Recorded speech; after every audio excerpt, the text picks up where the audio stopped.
Welcome back to We Like That podcast. Because we like that.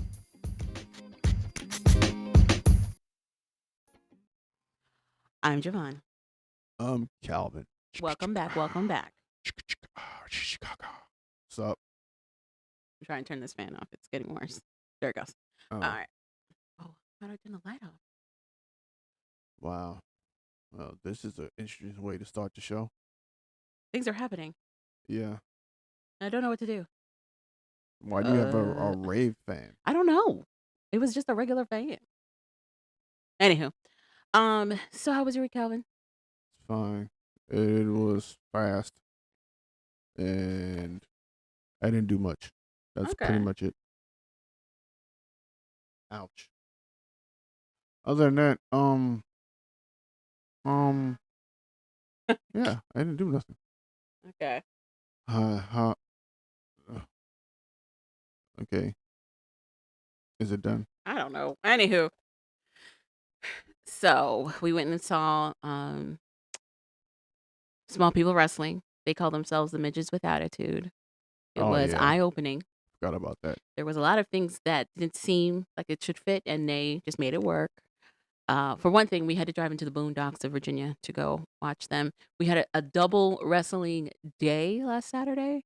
Our local wrestling, AWA, had their, what is it? Not tournament.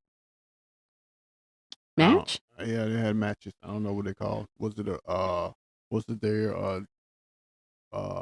WrestleMania? No, it wasn't. Okay. But we weren't there very long, but we were there enough to see at least 2 matches. It wasn't bad. I miss my boy Static Shock. That's not his wrestling name, but yeah. He's like the villain of Waldorf, I should say. Not the villain of Waldorf. And one of the best fans they have is this little kid that just heckles all the wrestlers, the bad guys. He's hilarious. He is hilarious. Give it to me. Give it to me. I'm just trying to turn this one little light off. But when we went to Mitchell's with Attitude show in the boondocks of Virginia, one, the atmosphere was very clear that it was Trump country because we saw nothing but, I shouldn't say nothing. We saw a lot more Trump signs than we saw Kamala Harris signs. Kamala Harris. I don't even know because the owner of the brewery, I guess, and manager. That black guy was not the owner of the brewery. He owns MWA. Oh. Well, he said at the end. Oh, well, yeah, he's this black guy, he was just very nice guy, appeasing the audience. I don't know. Even I don't think. What did he whisper to you? He said something about these white folk. Yeah, the white folks crazy out here. But then later gets on the mic and is like, "Vote for Trump, Trump 2020, make America great again." And we're like, so, okay. I don't know what he was. I think it's just promoting in this area. He knows where he is. Mm-hmm. And two, I don't even think the people were like that responsive. Yeah, they were like, I don't know what you're saying. Some of them were like, I thought some people were cheering. I thought I heard a few, hell yeah. Yeah, but everybody else was like, okay, sir. Whatever. Also, it was very military heavy because the base is right there. Quantico's right there. Yeah, I think a lot of people was like, sure. I didn't realize how beer makes. Some people just turns it up. Yeah, got way too excited. There's one lady or one chick. The skinny white woman next to Calvin was like, "Murder her!" I'm like, kill him. She needs to calm the hell down. But she wasn't the only one. There's another drunk white girl across from us who was also screaming such things. Yeah, it was crazy. It was, and then we had the artsy couple right next to us. Yeah, it was a good night. A nice night, I should say. It was hilarious though. So the actual performance, the actual wrestling wasn't that bad. I got some Waffle House. I got to see Black Ops. Was it Black Ops? I want to call him Black Ops and Doomsday his bad. His name is Doomsday. Okay, it's Doomsday. No, Commando is what I wanted to call him. Oh, but it's Doomsday. It's Doomsday. He was good though. He was really good. He started to fight one guy because he took the dude's sun hat, and the dude grabbed him and popped his chain. Yeah, I saw that. Yeah. Yep, I saw that. So. And broke it. It was like, dang. And I know. But then he bought him drinks later. He paid for their tab. Who's that? Doomsday paid for that guy he got in the altercation with his tab. No, he paid for the guy who he actually was in the audience and bumped and dropped his drinks. Yeah, but he also paid for that dude in the back Oh, okay, cool. because he pointed to both of them. Oh, okay, cool. Whatever. But he was cool. He had to handle a lot of that show, be the heel, get the audience, into participation. I was not prepared for the DJ to start wrestling. I was like, "What's happening I here?" think the DJ got in because they were shorthanded. We So found out later. shorthanded. Yeah. Are you making a joke No. that they were so shorthanded because No. they're MWA? I They're midgets didn't- with attitude. I didn't think about that until you said it. You're No. hilarious. I know I wasn't. I was just But being yeah, honest. I was because somebody literally was being like, honest. "Why are we watching the same five guys over and over again?" The guy in the wheelchair Uh-huh. I was talking to. He's like, yeah. He's like, why are we watching the same people fight over and over? Didn't he say there was going to be a wrestling match in La Plata or something? Yeah, he said they do wrestling matches in the Plata. We'll have to look into this. He was dope though. He was cool. Yeah, everybody was cool. It was a good time. It was a lot of military people. Hilarious. It did make me wonder why the heck I paid so much for ringside seats when you could literally sit anywhere. So Well, they were moving people who weren't supposed to be there. were they? I didn't see that. Yeah, they moved people who weren't supposed to be there. Interesting. Okay. But it was fun. It was fun. I thought they did pretty good with their wrestling. What was it, Coco Smurf or Chocolate Smurf? Yeah, Chocolate Smurf. Who was the tallest of the MWA people? To the point where Doomsday goes, "Who? Wait a second. Hold up." And when whatever, I want to call him Chuckster the Clown, but that's not his name. Yeah, When he went and did that, what's it called? When he lifted Doomsday up Yeah. to like pile drive him, yeah. he was like, "Why the hell did you do that? I've never been that high in my life." Was that real or not real? Yeah, that's real. The reaction was real. He wasn't Yeah. ready for that. No, I don't know. He probably was. He has been picked up by that dude before. They had to practice something just in case something like this happened. I did enjoy being so close that I could hear him giving the stage directions. Like when he had to look for the other little squeaky duck or squeaky chicken, Mhm. and you can hear the clown guy go, "It's on the right corner, the other right." Oh, I didn't hear. And then he couldn't find it right away, and he was like, "But I did get hit by one of those clipboards when they were banging the clipboards over each other's heads." Everybody got hit by the clip. And then some people stole them clipboards. For what? They weren't even signed. Next, if we do see them again, I do want to get a belt. A belt of what? You didn't see their championship belts they had for sale? No. They had championship belts for sale. Okay, Javon. Sure. Sure. Yeah, sure. What did you think of the opening comedy act? It was horrible.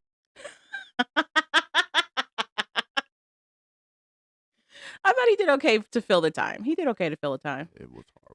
He did just lean on being gross, though. So like that was. But, yeah. No, it was horrible. Also, it was mad musty in there. Of course, It's you read mad a musty. brewery with a bunch of people who probably just came in. It was very. I didn't expect to see as many black people, so I was like, okay, all right. I'm not sure. But then the Trump 2024 stuff. Okay, Yeah. Sure. all I right. don't know. But I did like the beer you got us, that cherry one or whatever. Yeah. Sangria something. Yeah, was it? No, it wasn't the sangria. What is the other one? Sangria something. No, it was like a sweet sour. They didn't want the sangria one. That's the one I got. I drank both of them. I felt like a boss. I got to go to Waffle House, so it was a good night. It But, was hot. It was so yeah. hot. Yeah, but moving on to Worth the Watch, I guess. Well, not really.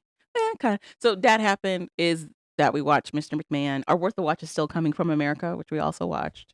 That too. Okay, so we can move into That Happened with Joe. Scooby Bop. That happened with Joe. Okay, we watched Mr. McMahon.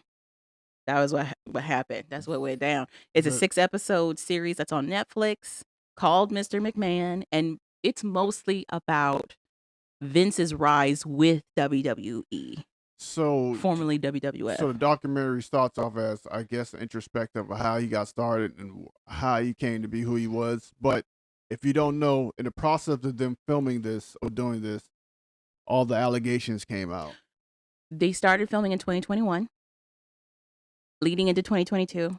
The first round of allegations came out in 2022 as they were wrapping up. As they were wrapping up. Then, in the middle of their editing process, more allegations came out in 2024. And so they made sure to include all of that. This is also by the same people that did Tiger King. So if you've ever seen Tiger King, I feel like that plus the trailer of the show should have let you know what you were going to see. The history of these documentaries tend to go early days, how they grew up, into how they started this business, into all of the shady shit that happened during the business, to where they are now. That's usually how that runs. Um, a lot of fans have a lot of opinions about how it was a huge waste of time, apparently. They were like, it's nothing that we didn't already know. I was waiting for it to be interesting, blah, blah, blah, blah, blah, blah, blah. And they didn't really go into a lot of the allegations that Vince is facing.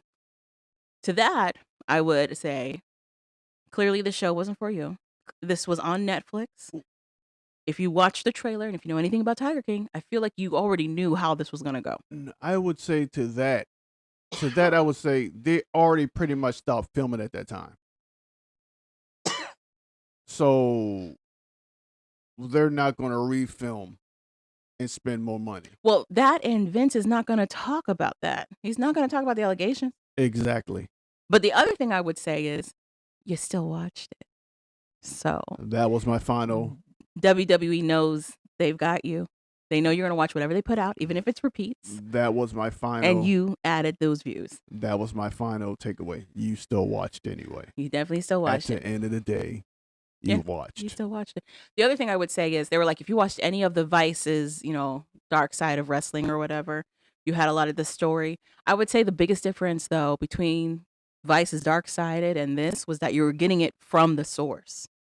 When you're watching it like through the Vice channel's versions of it, it's literally them recapping with a few interviews here and there. You're actually getting stories from Vince himself, from the other wrestlers themselves who were in these events at the time that it was happening. And it gives a different perspective.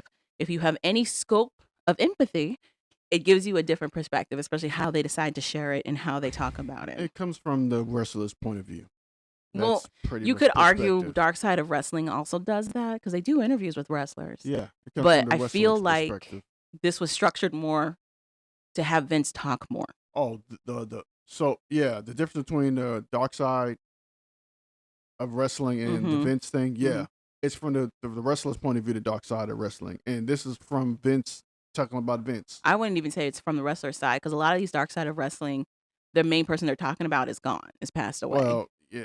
So they're talking about the people around him. And third person? Yeah, like third person. Third person. So we're getting a lot of like third person storytelling, but with Mr. McMahon, it's coming from Vince directly. As flawed as it wants to be. So pretty much it starts off, the first episode is them talking about how Vince's childhood and how he came up. What was your biggest takeaways from that first episode? No one talks about what happened to his mom. No one talks about his mom. I wonder if that's on purpose. Not even him. Well, he mentions that they might have had an incestuous relationship. That's what he says. He also establishes that he never had like the quote unquote normal family. He says him growing up dirt poor was not something I thought. I definitely thought he grew up with a silver spoon in his mouth because I knew his dad was a known name in wrestling as well, being a promoter.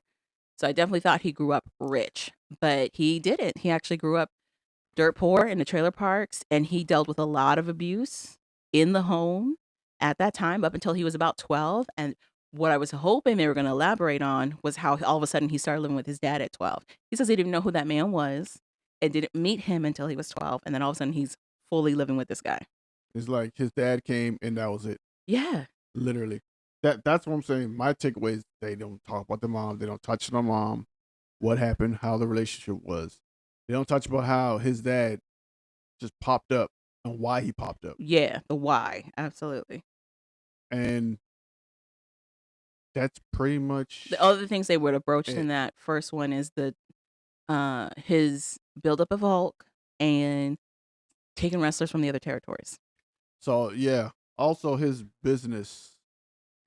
Pretty much he got his business ethics from his dad. The difference is his dad didn't see the bigger picture, I would say. Okay. He didn't want to expand or dominate. hmm His dad just wanted to have his piece. I think he wanted to have the best piece, but he was comfortable with just having a piece. Yeah. And Vince was not. No. Pretty For much, yeah. for me, it felt like some other documentaries I've seen regarding Vince is that his dad was more behind the scenes kind of guy. He didn't have any interest in being in front and being a part of the show, so to speak. Just, do what he was doing from the back. But Vince wanted to be in the Pause. show, about the show, all that stuff. Also, his dad was, Pause. yeah. He said, take it from the back. Pause. You're so crazy. You too. His dad just wanted to was pretty much just wanted to handle the business side. He didn't want to get involved. He just wanted to manage the business. That's all. And I think his dad was actually really good at that. His dad found a lot of the big wrestlers at that time. Yeah, he did. That's And how he made a name for managed himself. them, yeah. And he did well because he made a lot of money doing what he was doing. Mm-hmm. So he did it well. Also, my other takeaway from the first is that Tony Atlas makes me angry. Where is he from in Virginia? Because he I had don't that know. thick country accent. I was like, where are you from, sir? He just talked like he just found freedom yesterday. Does not do that. French was just on shit. I'm like, dude, you don't have to talk. We don't have to talk like that no more, man. We don't have to even look like that. He's from Roanoke. That explains this accent. Oh, God. All right. Okay. So, but I loved him. I felt like out of all the people that they had interviewed for Vince McMahon, he was the one that was most truthful. Everybody else kind of like danced around it, different questions to give these different kind of like glossy answers. But Tony Atlas was like, no, he touched my pecker. He touched my pecker. He touched my pecker. Like, So, we weren't good with the women's. Like, that's we like, was bad to the women. You treat the women's bad. He touched my pecker. I'm like he was so straightforward. I'm like, I'm sorry, sir. He did what? So that was He the touched my other pecker. things that stood out to me that I did not know about at all with Vince Also, in this documentary were all those sexual assault allegations, not just against him, but his staff. I was not aware of all of that. also a lot of the pedophiling was going on when he was actually there too. That's what I said. The Oh. sexual assault Uh, by his staff. you didn't say pedophile. Sexual assault is sexual assault. I like to be explicit. You're crazy. But yeah, there was a referee, his associate, and his like vice president, basically, were all had these accusations of sexual assault against male members of their teams. The Ring Boys. Oh, Ring Not Boys. just the Ring Boys, because that I want to say that Donahue segment, Yeah. those were wrestlers. Yeah. They were also talking about the Ring Boys. But Yeah. there was that guy who was like, I was told by your vice president that if I didn't have sex with him, Yeah. he was going to kick me off the roster. And Yeah. then he did. Yeah. Also, Vince didn't believe that the vice president, I think the dude. Which one? Pat? Yeah. Pat wasn't a vice president. No, but he didn't believe Pat was doing anything. Right. They So played- Pat's a former wrestler. He worked under his dad, and then he worked for Vince. And Tony Atlas was like, no, he touched my pecker. Right, like he did it too. It was interesting that the other guy who kind of views himself as Vince's right hand man, that Pritchard, the guy who's like he was like Mr. Love or something. Oh, the one with the glasses. No, Yeah. the white guy, the short white guy who had been with Vince the entire time. He's usually on the headsets in the back, but he also played a manager in WWE. Which one? Not the guy with the dark hair and the dark glasses. The guy didn't have glasses at all. Oh my God. They asked him about Owen Hart's death, and he was like, "Yeah, Owen." Oh God. I'm drawing a blank. It's like his last name is Pritchard or Pritchard. Pritchard. I'm thinking of not the dude that had the stroke. Oh, I'm automatically opening up new tabs, so it's gonna sound funky. Oh. Bruce Pritchard. That guy with all red. Yeah, that guy. Yeah. That's what I thought you was talking about. I don't remember his name. I don't remember. I forgot who manager he was.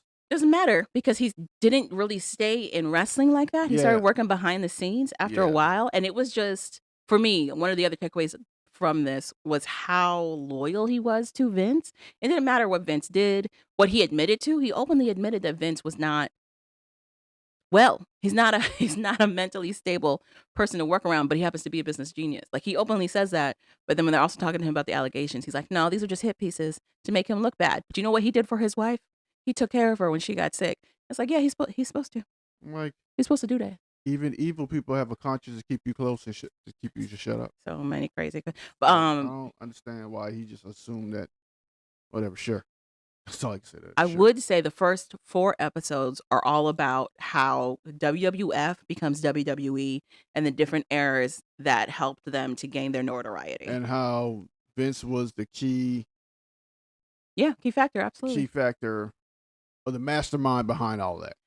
It seems like he thrives well under pressure. When they have a situation where they are competing against WCW, which is like one of his biggest competitors in his career, he really struggled to figure out how to get over on them because they kept winning out in the ratings for a long time. And basically what really happened was he didn't want to pay his top wrestlers. So his top wrestlers was going to WCW because Ted Turner was the funds behind WCW at the time. And Ted Turner had no problem paying people. Right. And do shorter workloads because he had his wrestlers working basically 365. Because he cared. Ted Turner. Ted Turner cared. Ted Turner cared about what, Calvin? He cared enough to let them to give them time off and to pay them. That was not for their well-being. He just wanted to be the top person doing wrestling. It doesn't matter. They got better deals with him. It does matter if you're trying to say he was doing this out of the goodness of his heart. He didn't care. He just wanted to win. At least he treated him a little bit better. But it was hilarious that basically Ted Turner is doing the same thing Vince did years ago, which is like scooping up talent to make his own showcase better. And Vince was like, it's personal. This is so unprofessional. But that's my thing. They're doing things I would never do. And it's like, you did this to start WWF. And the cameraman tells him, like, this is what you did to the other territories. And then he goes, see, that's the thing about me that people don't seem to get is that sometimes the things I say, even I don't believe them. And they go, what? What? That's my thing. His knowing hypocrisy. His willful hypocrisy. Oh, yes. But you know what? Okay, so the other thing that I took away from this whole series is that Vince McMahon, the person, began to compartmentalize his identity between who he thought was like baseline Vince McMahon and this character he felt he created called Mr. McMahon. But have it told to you by other wrestlers if there's a difference between his character persona and his real self. They're like, no, it's the same. It's the same guy. It's basically the same guy. Also, no storyline was a bad storyline for him. Well, no, because he didn't agree with some. He wanted it to push the envelope. Like I said, it wasn't too many storylines that he disagreed with. No, because they talk about how he's like Shane. Shane talks about how his dad shut down a lot of his ideas for storylines. His ideas, not his own, not his own ideas. His ideas. But you said there wasn't an idea that he didn't like, and that's not true. Sorry. It's just an idea that he didn't like that of his own creation that he came up with. Okay. The crazy one for me was the one that pretend like he got his daughter pregnant. It didn't end up actually going through because Stephanie was like, "That's a little far." But the fact that he came up with it to do it and thought it was a good thing to do. Well, he knew it would get a rise out of the audience because they were running with this whole he's a dirtbag anyway. And he would pull from his own life. So a lot of the storylines that were coming out were things that he had experienced in his real life. And they talk about like the art of the blur being kayfabe, which is wrestling terminology for saying that you're staying in this character nonstop to keep the basically like the surrealness of everything. And he comes from the old school wrestling background where they did that. So things start to blur for sure, where it's like, where did he stop being a character when he start being his real self and whatnot. But the other things that I found very interesting, like the conversations that they have with Trish Stratus. Yep. It was concerning. It was concerning. Why? For me. As somebody watching it fully grown right now in this day and age, it was concerning.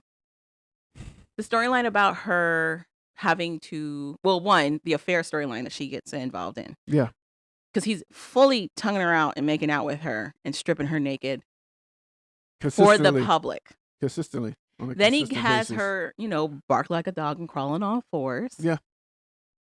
And it's just super, super demeaning.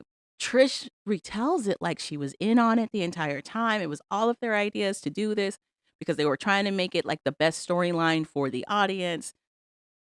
But then she also admits that like other women who didn't want to do all that kind of stuff went away. They either didn't get enough showtime and ended up having to leave, or they were fully kicked out outright.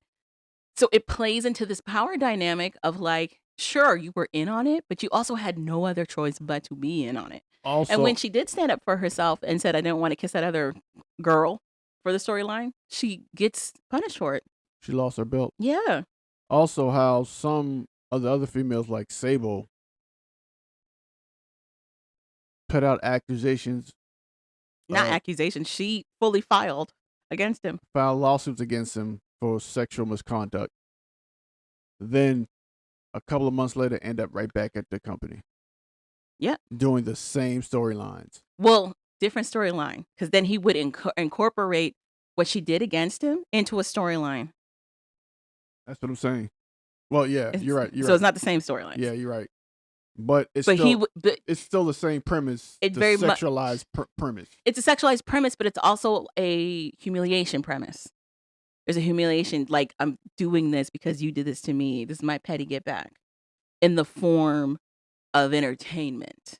They have this lady, this expert on there who wrote this book about wrestling. She uses a lot of psychology terminology when she's talking about how Vince McMahon himself kind of tries to distance himself from the art and in essence also distances the audience from what's happening. He gets to act out his almost harshest fantasies about humiliation and degradation against other women in the guise of entertainment. And then the audience also gets to experience that without having to feel bad or deal with the moral or ethical repercussions of all of that because it's for a show. He also gets to retribution to get against people Mm-hmm. in a form of entertainment Mm-hmm. at the same time too. It was fascinating. It was fascinating. I just took away Mhm. from it is all he cared was about the bottom line. That's all he cared about. At the end of the day, I disagree. if it makes me money, that's all I care about. I disagree. That's it. I mean, in business terms, yes, that's exactly what he said. Yeah, that's to me, that's what I got from it. He But- didn't care. But the other thing was his refusal to acknowledge that he would put any of his personal life into what he did for business. And he constantly did that. There are constant examples of him mixing his personal life with his business. In terms of making business decisions to keep WWE going, absolutely. He was like, it doesn't matter. I could hate this dude, but if he's getting people in seats, he's coming back, which is what happened with Hulk. So I absolutely agree to that. The other thing I found very confusing and conflicting was how so many wrestlers are like, he's like a dad to me. He's like a father to me. And you can see it is exemplified with everybody wearing suits. Almost everybody that did interviews with, besides Hulk Hogan and your boy, Tony Atlas. Kind of Tony Atlas. He had a sleeveless shirt on with a tie. But almost everybody's in like suits, like 3-piece suits. Rock didn't have on a suit. Brock, The Rock didn't have on a suit. he was also on a stage. Stone Cold didn't have on a suit. And he was also on his farm. So But you had Cody Rhodes, you had Booker, yeah, you had what's his face? Triple H, Well, yeah, Triple H was in a suit. Shawn wasn't. Shawn Michaels, Shawn Michaels or Bret Hart wasn't. But his sidekicks were Hulk's manager is always in a suit, so you saw him in his suit, and then the other guy, Bruce Pritchard. I don't call wearing Hulk apparel suits. Hulk apparel. A Hulk blazer is not a suit to you. Hulkamania blazers and stuff is not. But to his credit, he wasn't wearing a Hulk suit. He had hearts all over his blazer. He was the manager for the Hearts too. Not the word heart, little hearts. Literal. Yeah, he used to be the manager for the Hearts.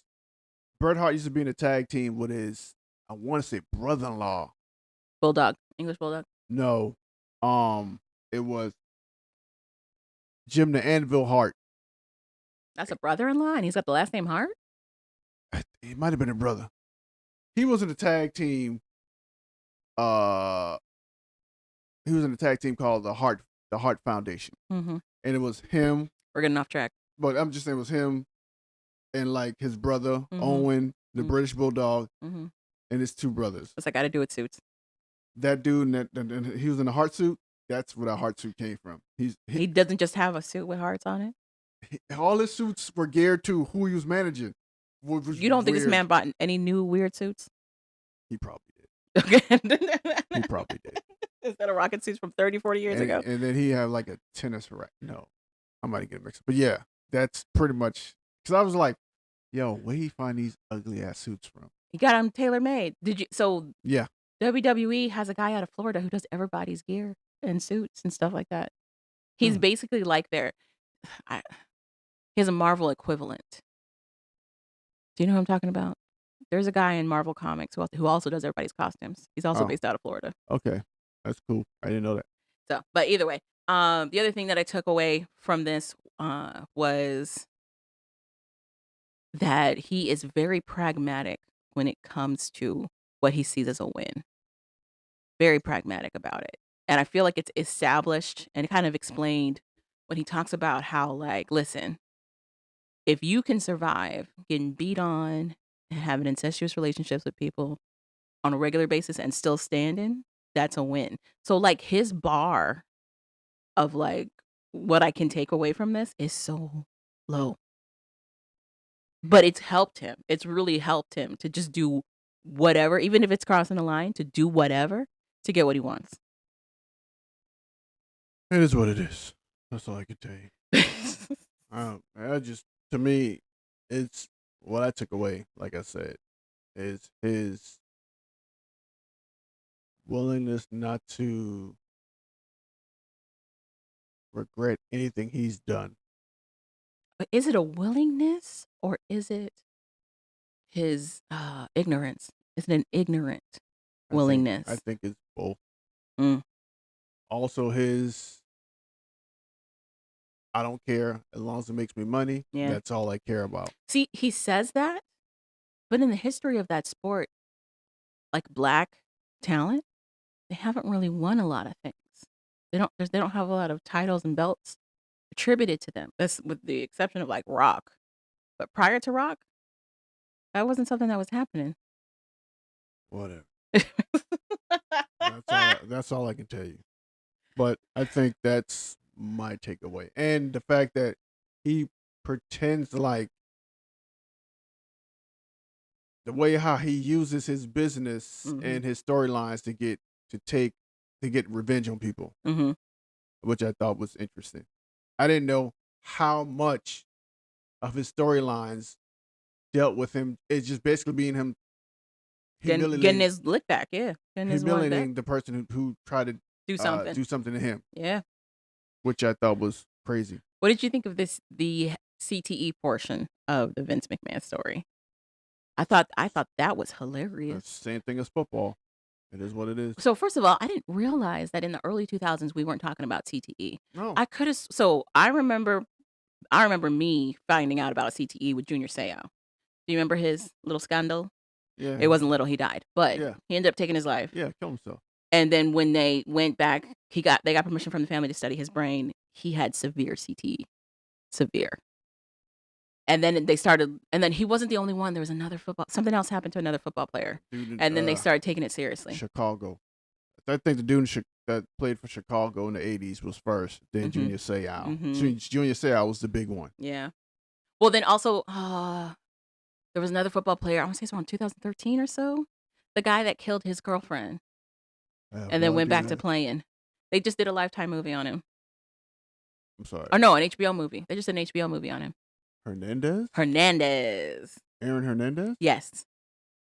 They also did brain scans on him and found out he had severe CTE. Okay. I thought he was gang banging while playing football. That's what they were saying. But so the reason the CTE conversation gets even anywhere is that because something happens with Benoit. Chris Benoit pretty much kills his family and himself. Not pretty much. He did. He definitely did. That's pretty much same thing. He killed everybody in himself. Which is sad. So I went back and was looking at the news articles. So both his wife and his child died of asphyxiation. So they think he strangled his wife and then smothered his son with a pillow. They also found drugs in his son's system. So his son was sedated when he did all this. So planning was taking place. He killed his wife during the evening and then killed his son in the morning. He put Bibles next to their bodies, waited a full day, and then killed himself in his gym. And people were like, this behavior is interesting. It's like he did something in the heat of anger and then regretted it and then made his other choices. One of the wrestlers that used to be with WWE, he also suffered a concussion. And it was bad enough to take him out of wrestling entirely. He decided to get into neuroscience. He becomes a neuroscientist and starts studying the effects of everyday brain damage that you get in contact sports. And then that's when the CTE awareness starts to gain traction. And when he brings it to WWE the first time, they basically laugh him out the building. They're like, that's not possible. That's dumb. Yeah, you get some hits and whatnot when it comes to wrestling, but blaming a brain disease for erratic action, that doesn't make sense to us. But then something happens with Vince where he kind of gets told, listen, if we take this seriously, you might be able to extend the career life of your talent, which is more money in his pocket if he can increase that for them. So then he brings that wrestler back on and it's like, all right, tell us about this CTE business. And they start making different changes in terms of health for their wrestlers. You can't bang chairs on top of each other's heads anymore. Your finishing move can't beat you landing on your head. If you do get hit, prior to this, if you got hurt in the ring, you either had to work through that hurt or risk taking time off to rehabilitate and hopefully come back because it wasn't guaranteed. It was seen as weakness for whatever reason to try to take care of your body and take any time off. But now they will give it to you. They will give you the time to rehab and try to get yourself together and sorted so that you can come back well. Stone Cold straight up says, listen, I don't remember getting all those concussions. Yeah, I might have got hurt a couple times, but it wasn't that bad. I don't believe in CTE. That's the whole point. Okay. That's the whole point of concussions. You don't Okay. remember them. That's the whole point. Also, you're telling us this in a fold-out chair in your barn that has a wrestling ring along with your tractor. There's just many things happening at one time, Mr. Stone Cold. Oh, by the way, you can't walk. You almost broke your neck in the ring one time. You've had 80,000 surgeries. What? And then Undertaker talks about how he was pretty much concussed for his first match of him losing at WrestleMania. Yeah. For majority of that match. Yeah. Damn near the whole match. Yeah. He takes a fall bad, and you can see him dazed, eyes wide. He's stuttering, staggering, ends up going to the hospital. But this is another man who basically broke his body for his career. He can't walk without a limp now. He's in pain every day. Sometimes he can't get out of bed. But he is so devoted to Vince. He's so devoted to Vince. He even cries. He tears up when he's like, yeah, I got my concussion. They sent me in the hospital. He consoled my wife. I would follow that man anywhere. I would take a bullet for that guy. And it's like, he did what he was supposed to do. Definitely was, It was, if you like wrestling, and you want to know a little bit more about Vince McMahon, if you're not aware of all this stuff, it's a good watch. Even just to watch the last 2 episodes. If you know everything, just watch the last 2 episodes, I would say, to find out about what's happening right now. I thought that a McMahon was technically still in charge in their organizational leadership. But there is no, there's Triple H. But there's no McMahon now attached in terms of leadership with WWE for the first time in decades. I think it's a good watch just to watch him lie to himself. I don't think he was lying to himself. I agree. I don't think he was. I think he truly believed all this stuff. Him- He just didn't come across as arrogant. For me, it was interesting to see him do all this without his persona. There's a little arrogance in it to me. Yeah, there was. But just to see him try to sell you on the fact that he wasn't doing these things. Except that he like continuously cheated on his wife like all the time. But yeah, all the time. So it was actually a really good watch because I didn't realize how much of his life he was using in the storylines Mm-hmm. during the Attitude Era. Yeah. And I remember a lot of those scenes where they were stripped the females, Mm-hmm. but not too much. I think at that time when they really started doing all that stuff, I was pretty much done with wrestling. Mm-hmm. I pretty much moved on. It wasn't crazy. It wasn't bad. But yeah, it was a good watch. All right, you want to move on to our actual worth the watch? Sure. So we watched Coming from America, episode 3 on HBO Max. We've got our family, the Kelly family, basically the leader of that family, whose name I can't remember right now. And it's not Isaiah. Isaiah's the son. Isaiah is the son. It'll come back to me. Anyway, the dad of that family is having a come to Jesus moment. They decide that they want to see the real Africa. That's going to be a theme for this episode. Is everybody trying to see the real Africa for some reason? So we see them go into this area that's not Accra. According to the dad, he's basically like, Accra is the Beverly Hills of Ghana, and we want to see where real people live. So they go to an area that is not that's impoverished. Basically, they're living below the poverty line. They get greeted. They get a dance. These people are so happy, and they're showing them around their village. They're showing them around, like, this is where they go. This is where they sleep. This is where they do this, where they do that. And he is tearing up. He is crying and having a moment. And he's like, it is just really humbling for me to see how these people are so happy with basically so little. Like they just love each other and they support each other. And I'm like, this is a very interesting takeaway that you have with this. But he seems to enjoy it. And he gives his son, Josh, like a lecture about making sure he's paying attention to the realness that is happening around them. Then he gets it in his head. What he needs to do next is be serious about his commitment to his wife, Lamara, whose name I remember. They go to church where the sermon kind of revolves around love and supporting your marriage and all of that fun stuff. So out of this, the dad decides what I need to do is re-propose to my wife. His wife is not having it. She's like, that doesn't touch any of the issues we're currently dealing with. She says they got issues with communication. They got issues with management styling, essentially. Like there's other stuff they got to work on in their relationship that he doesn't want to address.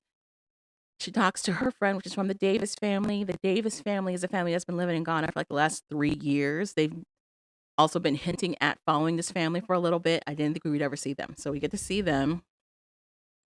And basically, it's just a venting session for the husband who's talking with the dad of that family. Gerald. And the wife who's talking with Lamara. They're just like venting about how like, this is what's going on. We don't know what else to do. We also find out with the Davis family that the wife of that family wants to possibly go back to the U.S. to spend some time with her mom. The reason they came down to Ghana was to visit with her father, who ended up passing about 4 months into their first year being there. So now she's kind of wondering, should she be spending more time with her family that's still living like her mom? And she kind of wants to go back to the States. But her husband's like, no, I don't want to go back to the States. Mind you, her husband is talking to Gerald, and he's not. He's leaving out all these details. He just says, my wife wants to go back to the States. Like, that's it. Like, there's nothing else behind it. And she's talking to Lamara, Gerald's wife, and is like, well, this is why I want to go back to the States, and so and so and such.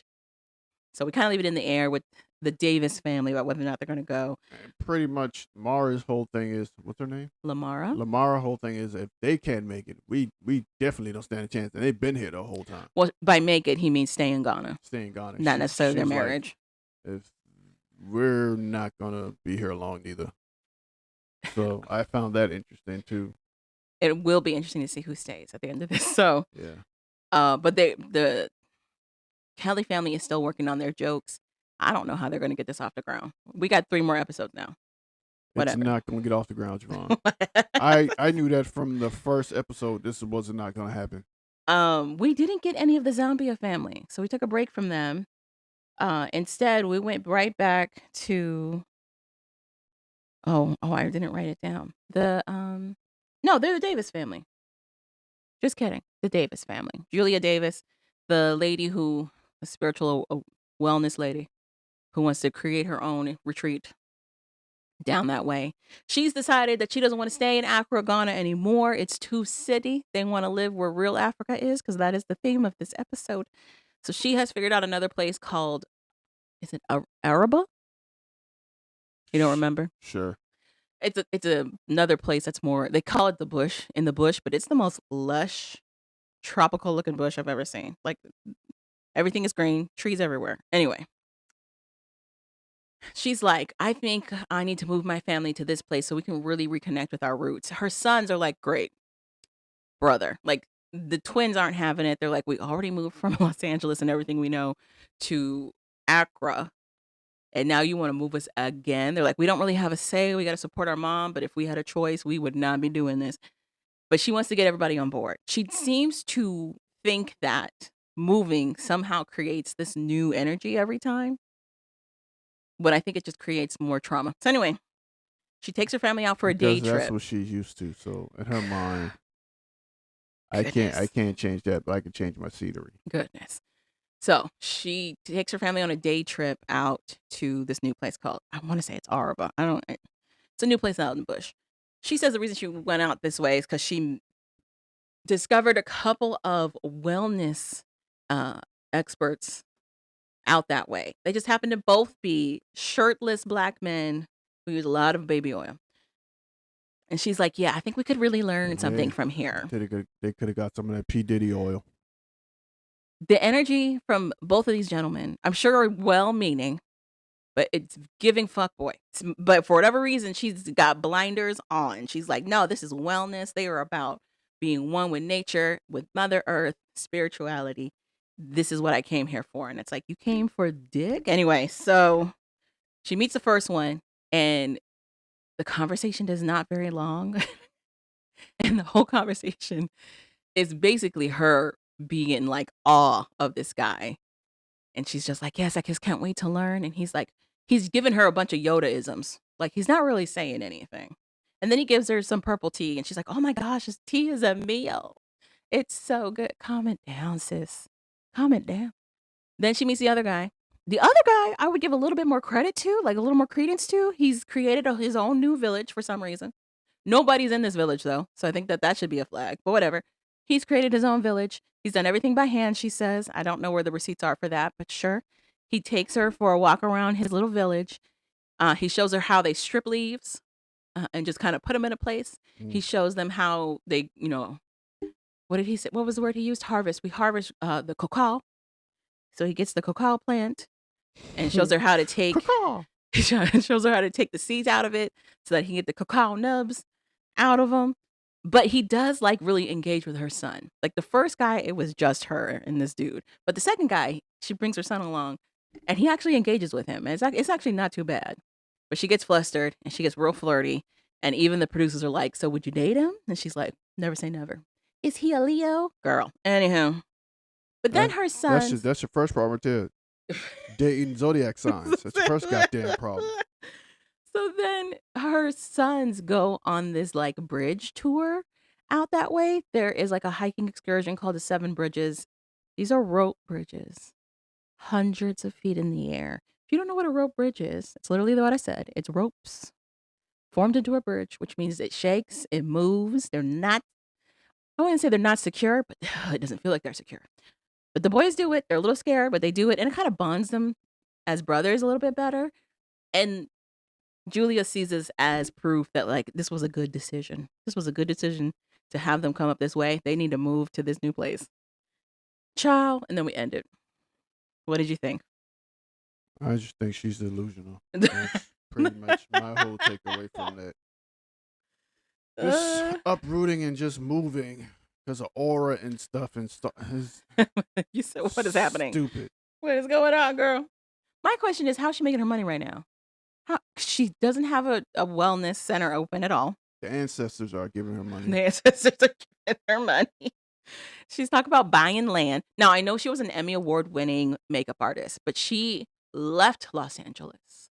She left that area to make that kind of money. I'm sure she has something saved because clearly she's talking about buying land, but like, girl, what are you doing? So But that was it. That's all we got for Coming From America, which was episode 3. A wee mo way, a wee mo way, a wee mo way, a wee mo way. What is that? Next, we watched 90 Day the Other Way. I don't even know what episode this is. 13, 14, 100? Who knows? James and Natalia are still circling around the conversations of to have kids or not to have kids. What should we do? James is also in the process of trying to get his visa so that he can stay in Indonesia longer, because technically he's on a travel one, which means it's just for visitation and not to work there. And he is concerned about working. They haven't shown us what exactly is the procedure for him to get a visa. So that'll be interesting. But outside of that, they have more kind of in-depth conversations around family. James does not want one. Natalia still wants one. But now it seems like James is really getting the picture that she's not budging on it. She does want children. But also, James is hinting about moving back to the States. He's like, we might have to move back to the States if I can't find work here. He's like, screw you. I don't want to work in your banana chip plant and be a cog in your goddamn system. You're not going to pull a wool of my eyes. Right. Making zero money, so. I'm be say sifting and putting all types of sugars on these damn bananas and get paid a cent for it. Or whatever they got, barat. He's really stressing this whole, like, will you leave me? Am I enough for you to be happy with? And it's like, sir, first of all, y'all are doing this in your early 20s. Secondly, this is your second marriage. I would hope that some lessons were learned in the first one. Clearly not. Thirdly, you knew going there she did not want to go back to the States. You knew that. Think I'm going to come here. You can just pay me. What they get paid in Beiruts? I have no idea. You going to pay me one Beirut? Not Beiruts. And I'm going to do 16 boxes and get paid one Beirut? You crazy as hell, 16 sir. 16 boxes. Anywho. So James is like, yeah, I came out here for you. You've been out here for a minute. What do you think about moving back to the U.S.? And Natalia's like, no, I don't want to move back to the U.S. If you notice, not trying to do that. Indonesia has cured my sickness. I think it cured a lot of her stress. Homegirl was stressed in Maine, and I can't fault her. Weather in Maine is terrible. Unless you like gray sky, rainy kind of weather, you're not. And she comes from a sunny, warm place. She didn't like it. She felt alone because she kind of was isolated. She didn't have a whole lot of people outside of James and like maybe one friend that she really knew. Like she didn't really establish any kind of roots whatsoever. So I can't blame her for that being a high stress situation and then it affecting her actual health. Been there. So whatever, screw her. Anywho, it'll be interesting to see what they decide because I don't see Natalia leaving Indonesia. I feel like she needs to be home for things to really work for her. And she wants to have children. And James is not on board with any of that. We got, we didn't really get Shekinah and Sarver. We got a hint for next week. It's going to be a mess. Yeah, it's going to be over. Did you know Shekinah was formerly Amish? I learned that over the week. Then we have Josh and Lily. Josh is the worst. So I didn't know they were in Hangzhou. I think we said it before, but that's where a lot of factories are. A lot of fast fashion factories are out that way. Okay. Like Shein. Okay. You said okay? Yeah. It's right. Shein? She? Yeah. So we've got Lily driving, and Josh is like, I got a surprise for you. And she is shocked. What do you mean? He's like, I'm going to put in an address into our little GPS. You just got to drive us there. Surprise is they're going to get, that's a Zatar, right? I have no idea. They go to a place to learn an instrument. It's a string instrument that's on the ground. Yeah. Is it a Zatar? Sure. Maybe. Yeah. That's so racist. But it was correct. But so he took her there so that they could learn traditional Chinese music. And he gets dressed up in traditional Chinese garb for her. And she's so excited and happy. And then they start having the conversation again about sex. And he's like, yeah. First of all, she don't care about all that goddamn thing. She just wants some penis. She's trying to get her back blown out, Josh. Just blow out her bag. She just wants penis. What are you doing, sir? So since she's not going to give her penis and make her feel like she's sexy, she's going to bring up money. Well, no, that's for next week. If I got to be miserable, you got to be miserable too. That is for next week. Apparently, she brings up money. That's all it built up sexual aggression coming out. But mostly for this episode, it was Josh it's basically being like, I thought me moving to China was more than enough to show her that I loved her, but apparently I have to show her more things. Yes, sir. You have to show her things every day. Guess what? So anywho, You have to occasionally hug them. you you have to occasionally have physical contact with them. You do. Yeah. So then we have Corona and Inky. We actually get a Corona and Inky section, which we hadn't seen them for a little bit. And I'm not going to lie, they were my favorite section. Corona is hilarious in that she looked at nothing when she was looking about how to live in Iceland. And by nothing, I mean she did like a little dibble dabble of research and did ask no questions. She didn't do any. She So she gets there. She's trying to do the midwife thing. Well, she gets there, she meets with the other blacks in Iceland. And they're like, I don't know what you think you're going to do. If you don't know the language. I you're love the not gentle getting way anything. they were trying to tell her. She You're not meets up doing with this anything. Facebook group of other expats or foreigners that are living in Iceland that all happen to be black. Well, not happen. It's literally a black people in Iceland group. So she goes to this meeting. And for the most part, though, Inky is very supportive of her. Like, he reestablishes that his friends and his family don't care about the color of her skin, but he understands that she wants to reconnect with people who look like her, which is fair. She went to IcelandBlackPlanet.com. Basically.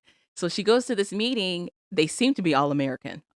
Somebody can be Canadian, but their accents sound very American. And they basically are just letting her know, like, yeah, you're going to get the stares. There's going to be a lot of people who either want to know so much more about you or will dismiss you. And then she starts talking about how, like, she wants to come in as a nurse. She has a nursing background. She went to an Ivy League school. She feels like her resume, well, would really does justice for her in her expertise in her field. The lady sitting next to her gives her the look of like, let me hold your hand when I tell you this. She's like, so in Iceland, getting into nursing can be very difficult. First of all, you need to know the language, which she doesn't. Corona does not know how to speak Icelandic at all. She's learning language. She does not have a grasp of the language. They're like, you need to do that. You also have to get a lot of certifications, and that can take anywhere from a year to 3 years to get. And that's before you can even get into this midwifery internship that you want to do, this program you want to do.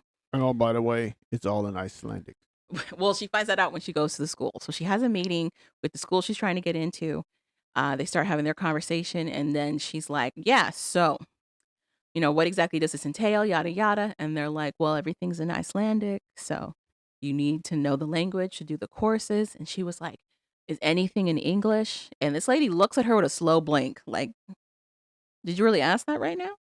And The goes, only thing no. that's in English is me talking to you. And goes, no. I don't think we've ever had that asked before. No, nothing's in English. It's all in Icelandic. And she goes, oh. And it cuts to Corona being like, I could have swore that when I was doing my research with my computer and using the translator that it said something about English. It's like, girl, no. So then she's like, well, okay, do you think I could do the midwifery program and do a second focus on the language and try to learn both at the same time? And this lady looked at her again with a slow blink, like she had grown 2 heads, and was like, I feel like it'd be a very challenging situation for you to do that, to learn the language and try to do the coursework, because everything is in Icelandic. And Corona has this attitude of like, well, I do a lot of things that are very challenging. I have managed to do a lot of things that are super challenging. So yada, yada, yada. When can I sign up? That lady was like, whatever, heifer. Basically. So she was like, when can I sign up? And the lady goes, well, the program opened up for it's not administration. Sign up? Yeah, it was like earlier, like 2 months ago, something like that. No, she said February. February. She said the second week of February is when it opens up. It's clearly not February now. So she's like, yeah, it opens once a year, second week of February, which was last February. And and it's Corona going, oh, so she's going to have to wait almost another year before she can even get into this program. And now she's like, well, what do I do? Her whole plan was to go there, do this midwifery program, get her certification through that program, and then get to work. But now it's like it's going to be a year setback. And she already turned down going to another prestigious school for midwifery to do this. And she starts doing the speech about how like she sacrificed so much to be in Iceland, yada, yada, yada. No one asked her to do this. So we ended at that. It's her being like, well, what am I going to do now? We get a preview of next week where she's with her boyfriend Inky, and she's talking about what's going to happen now that she might have to wait a year. To Inky's credit, he takes it in stride and goes, well, just wait out the year with you. I have patience for that. And she snaps, I don't have that patience. And that was the show. Pretty much. And it's time for the final episode of Love, Love, Love, Love After Lockup. Wow. Yeah. Okay. Oh, yeah. So I'm going to start off with Bianca and Daniel because I love to hate watch this couple. I do. I love to hate watch this couple. Bianca is a trip and a half. So Daniel gets out of prison. Everybody's happy. Bianca is pissed. His family is there.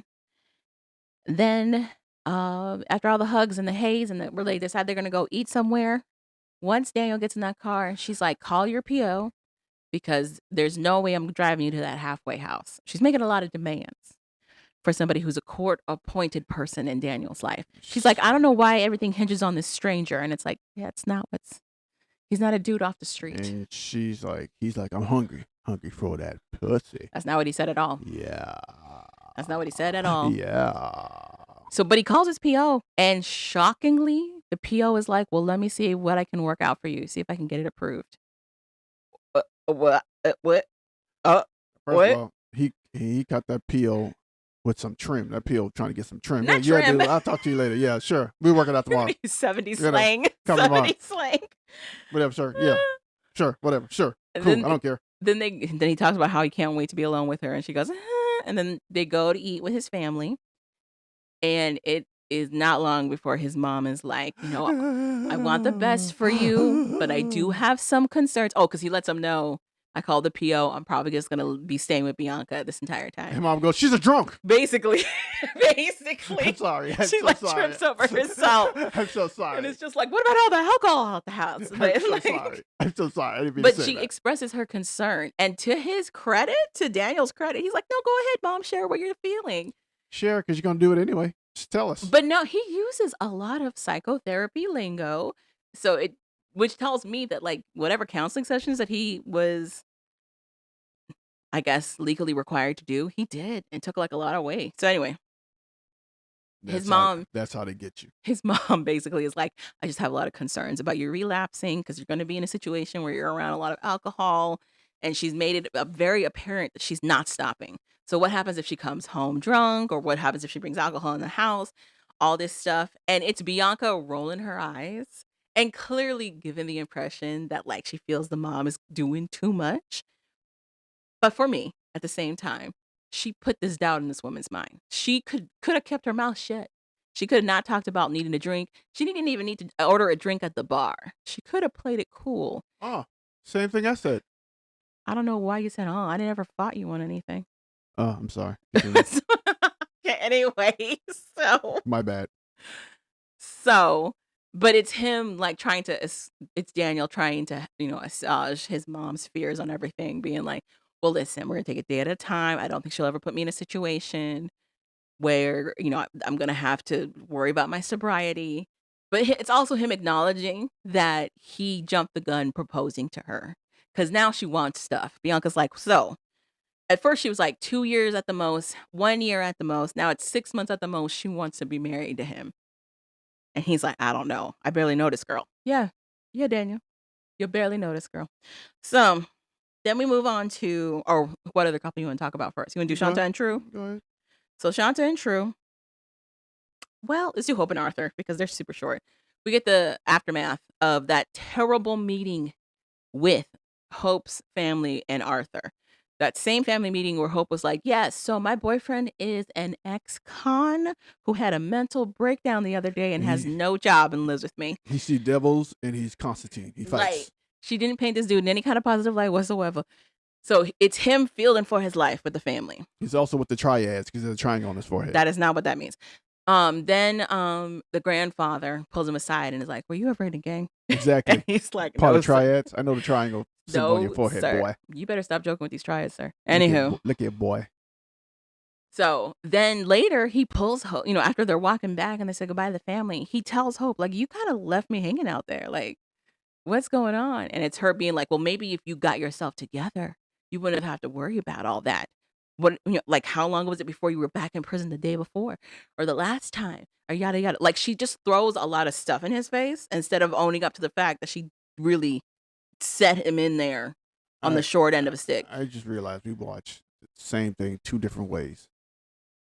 I just thought What did you see? I just thought she was like, well, this is why they were grilling you. They grilled me early before you got there, and so that's what I saw. No, but then she also said, how long were you out of prison before you went back the last Yeah. time?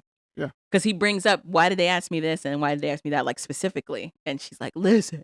And then she says it. Maybe if you were a bigger man and were doing what you needed to do, then this wouldn't be a problem. And that's why he brings up the marriage thing. I missed that part. And you also went to sleep. So I didn't go to sleep. that's not true. So then Arthur goes, well, listen, I would think that the girl I'm seeing, would have my back. And she goes, the girl you're seeing? He's like, yeah, we're not engaged. We're not married. And she gets sad. And he goes, well, I mean, we're working towards that, but we're not in a place for any of that to happen right now. And they kind of make up and start kissing on the sidewalk. Because So you can't keep your legs closed. she's like, I think we'll be together for the long run. We'll be together forever. They broke up as soon as the show stopped. So Whatever, because you can't keep your legs closed. so we have Julian and Christine. Julian does end up going to Christine's comedy show at a bar in Annapolis. Christine gets heckled and she doesn't take it well. And she kind of feels attacked. She ends up crying and leaving. She leaves.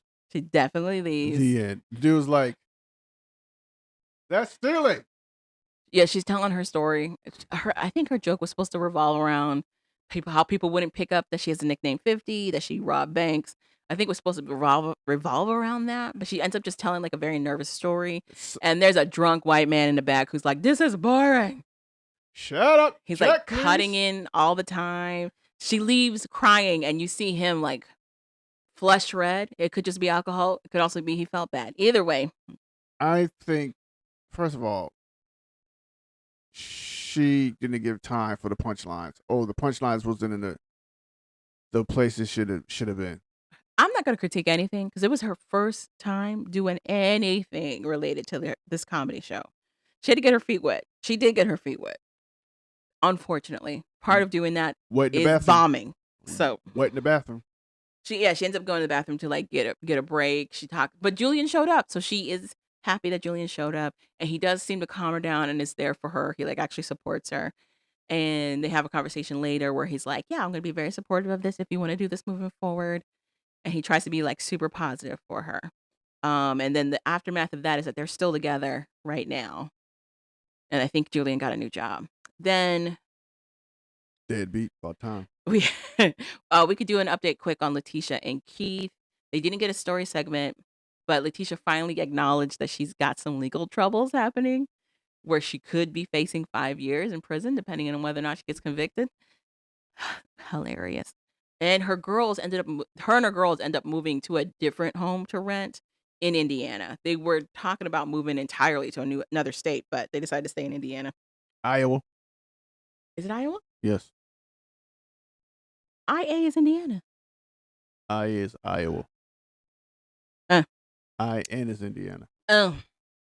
Anywho, then we get. Oh, and Keith was due to get out on September 24th. I'm gonna have to look into sarcasm and see if he got out. Yeah. He said, yeah. Then we had Calvin's favorite couple, Shanta and True. More shenanigans. I don't know why Shanta thought, okay, even though he's cheated on me several times and we took a break for a couple of weeks and he slept with everybody he could think of, I think now we got it together. I think now she goes and meets up with Pepper finally. We get to see Peppa. And Peppa very much was giving vibes of like, I am not going to fuck your nigga. Like, that's not going to happen at all. I don't know why you think that's a possibility, but it is not.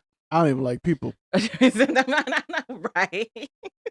There's a reason I live up here on this loft. She said, I don't allow no bitches coming back to my place. I was like, so it seems to appease Shanta, and her and True get a little more comfy cozy in his room, and then she skedaddles out of there. And then next clip we see is the next day, and she is pissed. And it turns out, So at some point when he was taking it back to the hotel, yes, I got this.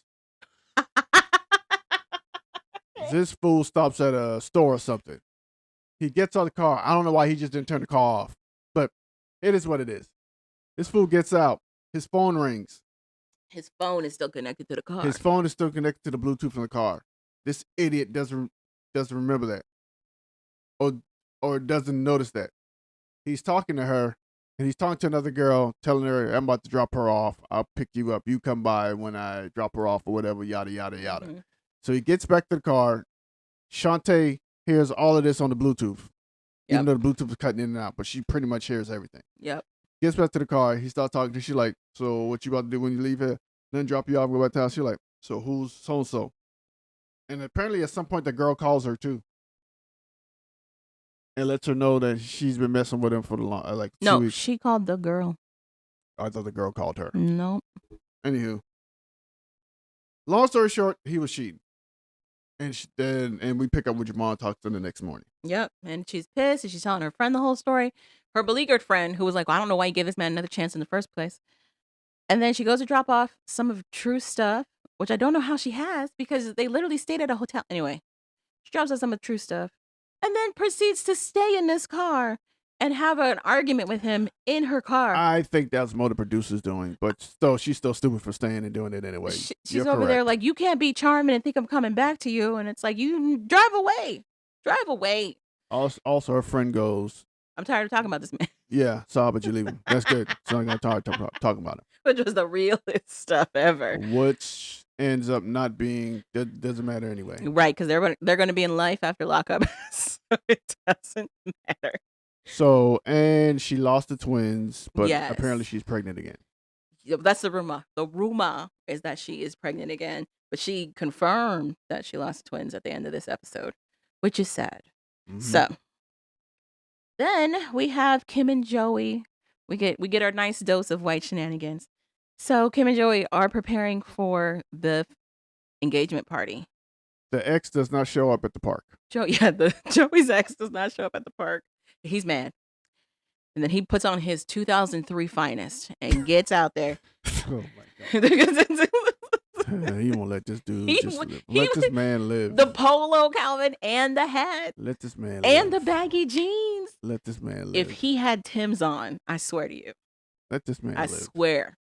Let this man live. Anywho, so he ends up changing his mind and going to this engagement party with Kim. He comes back to the house, and she's like, "I can't believe you did that to me." And he's like, "Listen, I thought I could try to squash something, but she didn't even show up. Yada blah blah blah. Let's go to this engagement party that she spent Yeah. $2,000 on." Yeah. So they go to the engagement party. They set up. Looks like they rented out like a little restaurant. They set up for the party. She changes into a sweater dress. Sweater vest dress. It is a sweater vest dress. And then they get the party kicked off, and it's just them talking. It's him talking to his boys outside, and then all of a sudden, this man busts into the restaurant place like he's being chased by the police. He races over to Kim, puts his arm around her. He like, "Yeah, give me some of that." Then her cousin comes in, and her cousin is on the verge of tears. Hysterical. And it's like, what's happening? What's going on? When it cuts to like a commercial, and I tell Calvin it's going to be something like, he didn't say hi to me. It's going to be something weird. Oh my God. So then she tells her cousin. Joey, whistle that. So she tells her cousin. And not just any kind of whistle. You know, the one that says, "Good look." Hey, The suggestive one. you know the one I'm talking about. The one that the dirty one, the naughty one. exactly That's the what ones he that did all to me. the dudes that work outside do. You know, the Mhm. guys that do the street The workers, construction workers, all that. That's the whistle he gave me. She's upset. She is distraught. I can't be here anymore. And I it's have Kim to go. being like, girl, what? I have to go. I can't do this. In case you don't remember, the backstory is when Kim went to go pick up Joey from prison, she went to this same cousin to get her nails done and then dropped the bomb that the first love of this lady's life cheated on her with Kim. Yes. for And now years. she can't understand why this lady's having a nervous breakdown all of a sudden. But Joey can. After Kim retells this story to Joey about the whistling shenanigans, and he goes, I didn't do any of that. And then he goes, well, maybe she's so upset because I was her first big love. I was her first love. I took her virginity. I was her first kiss. All the firsts that come with your first love. I was that guy. And now she's not with me. And it's Kim being like, it's not that big of a deal. But I'm like, clearly it is. Clearly it is that big of a deal. It is, because to find out that the person you gave your first to everything was cheating on you with your cousin, and she waits 30 years to tell you. Yes. When she's engaged to that same guy. Yes.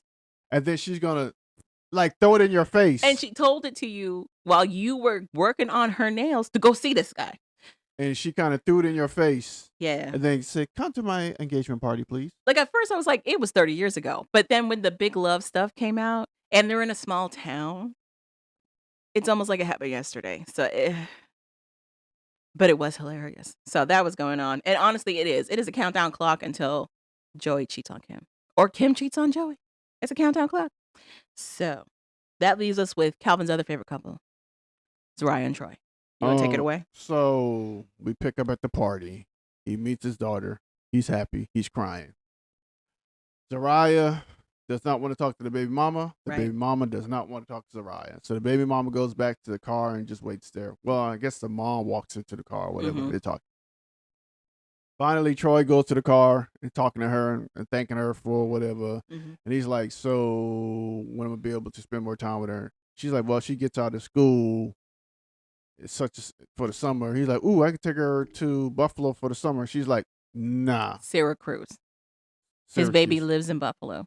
Oh, Syracuse for the summer. She's like, nah. He's like, for 2 weeks, then you can have it for 2 weeks. And she's like, nah, let me shut that down before you even finish the next 2 weeks. You're missing some other steps in this story, but yes. She's like, first of all, you don't even know her. She didn't want to talk to me or get to know me or whatever. So I don't feel comfortable with her being around my daughter right now. Maybe in a later date when she feels woman enough to talk to me. She didn't say that, but basically she meant it. Yeah, that's pretty much what she said. Then maybe we can cross that bridge again and we can revisit this. But for right now, nah. If you want to see your daughter, whatever, you come up here, I drop her off here, whatever, we work something out. But she's not coming to Syracuse without me. And I was like, I understand what she's saying. Yeah, I thought that was fair. I get it. She's been raising this girl on her own for the last 8 years. He just got out, and she doesn't want to block his visitation with her daughter. She doesn't want him to not see her, but also it was a big leap to ask to have his daughter away from her in a whole other city with a woman who doesn't want to give her the time of day. That's crazy. We get a little bit of backstory of what's going on between these two, because up until this point, it's just been Zariah's word about what's been going on between her and this lady named Yana. And have it be told by the mom, I wouldn't trust it. The mom is all over the place. But when Yana has her confessionals, I don't know if you watched them or if you were asleep at that point. I watched everything. Did you though, Calvin? Because you Yes. woke up and started talking at one point. Sure. Okay. So anywho, there's a confessional where Yana she lays out how she still has contact with Troy, how she's still that girl for Troy, and how his wife doesn't know anything about him, essentially, but is acting like she's the end all be all of a lot of things. It wasn't her outright saying that she has a romantic investment in Troy, but it also was her saying that door is open and she's not closing it anytime soon. It's a just in case. But also, likewise, she talks about how, like, from day one, Zariah was, like, attitude first. Like, wasn't giving her the time of day, didn't want to get to know her, and only kind of hit her with animosity, and she didn't know where this was coming from. So now she has animosity towards Zariah, and I can't fault her, because Zariah's attitude is nasty. It's nasty. And after Troy has that whole conversation with Yana, which was, like, an amicable one, he comes back to Zariah and she's like, I don't know why you have to keep appeasing that woman. She has his daughter.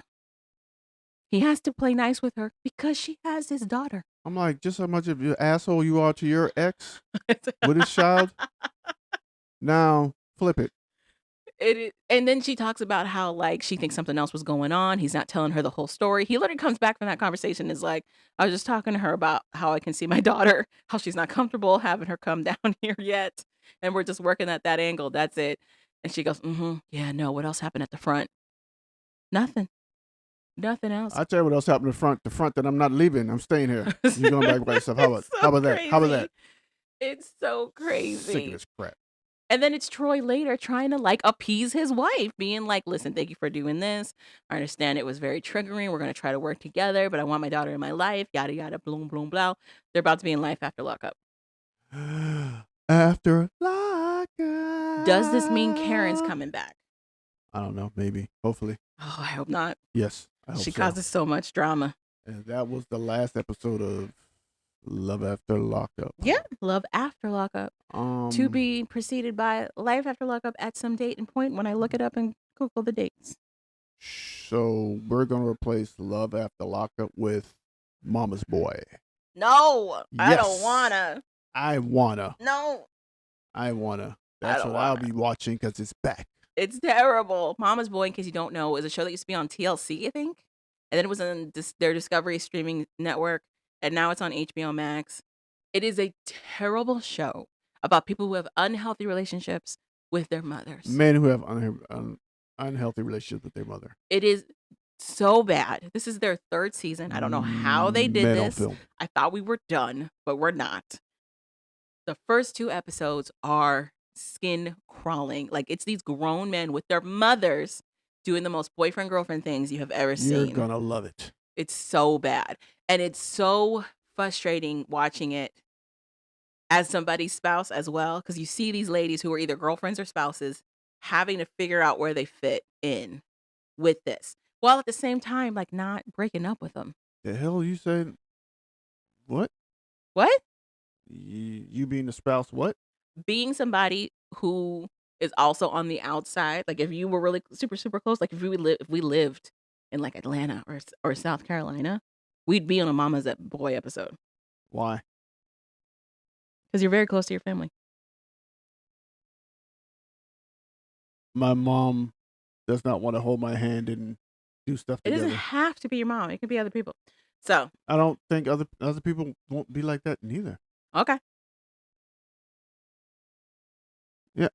The only thing you worry You about, stopped and went back to this conversation. yeah, the only thing you worry about when I go home is drinking, That's all I worry about. Yeah. and I can do that anywhere. So I don't have to be home to do that. I'm I just do that saying, anywhere. I understand. I can empathize with not knowing what your role is Sure, in that space. Sure, you can. Like, who is he Whatever. going to prioritize and Sure. what's going on? And Whatever. am I being illogical right now? Am I overreacting, or is this Yes. something that's weird? Yes. The only thing you compete against is alcohol when I'm home. That's the only thing. So I don't understand. You're taking this mad personal. I'm just saying I can Yes. understand that space. Anywho, so you can watch yourself some Mama's Boys. No. Get you some gin mojitos. I think the show that we should replace it with is Cowboys and UFOs. Whatever. We can do both. Get you some gin mojitos. So dismissive. Whatever drinks you do. So and dismissive. Enjoy these shows. What other shows did you Cowboy watch? Bebops. What was it? Cowboy what? I don't know. Spaceships. Cowboy. See, dismissive. What other shows did you watch? I'm into Mama's Boys. I don't give a damn no more. Nothing else? No, not really. Are you caught up on the Real Murders of Elm Street? No, we need to watch that. We Mm. finish that too. Also, somebody's like, we need to go back to watching bad, black independent films on Tubi. Are you ready to do that? The only reason we stopped was because you said you can't do it anymore. You know what? What's the Halloween's coming up for Yeah. October? That'll be our Halloween spooktacular. You want to do 30 days of bad black films? Oh God, it's gonna be spooktacular for me. Oh, We could make them bad black spooky themed black films. You know they're there. You know they exist. Tiffany the Doll was one, and that's Oh, by your God. people. we can. We could look at a good Oh, Geechee God. one Oh, production. God. Oh God. I know they got several. I can't believe I fell for this. Oh, jeez Louise. Jeez Louise. I know that group out of Detroit, they gotta have a few. Well, I gotta give me another bottle of gin. Not And gin. Some more. How about you finish the Beyonce whiskey? Some more Sir Davis and mix them together and see what happens. And Ugh. knock myself out to watch Explosion. these horrible movies. Explosion and vomit. Explosions. You know what I keep thinking about one? Was the puppet one we watched. Do you remember it? No. It Oh, I know what the you're guy talking turns about. into Oh, a my puppet. God. What are you talking about?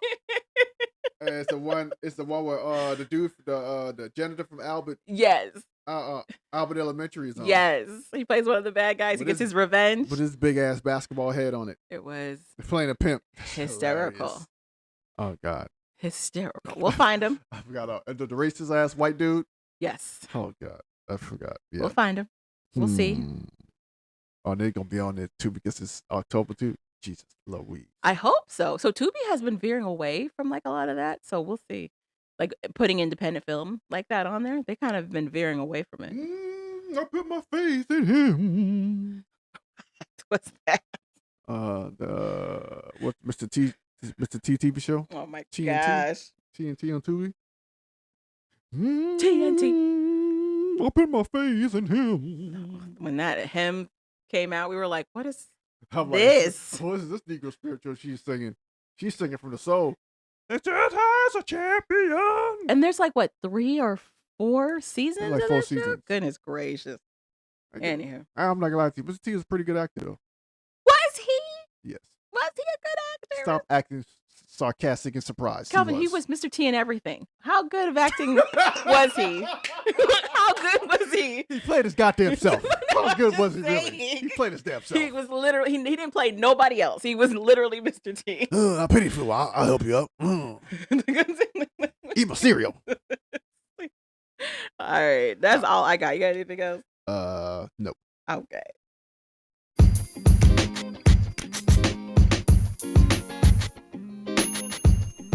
Thank you for listening to We Like That podcast. So we like that. Go ahead and click that subscribe button. You know you want to. And rate us 5 stars. I'm Javon. I'm Calvin. Later, people. And we're out.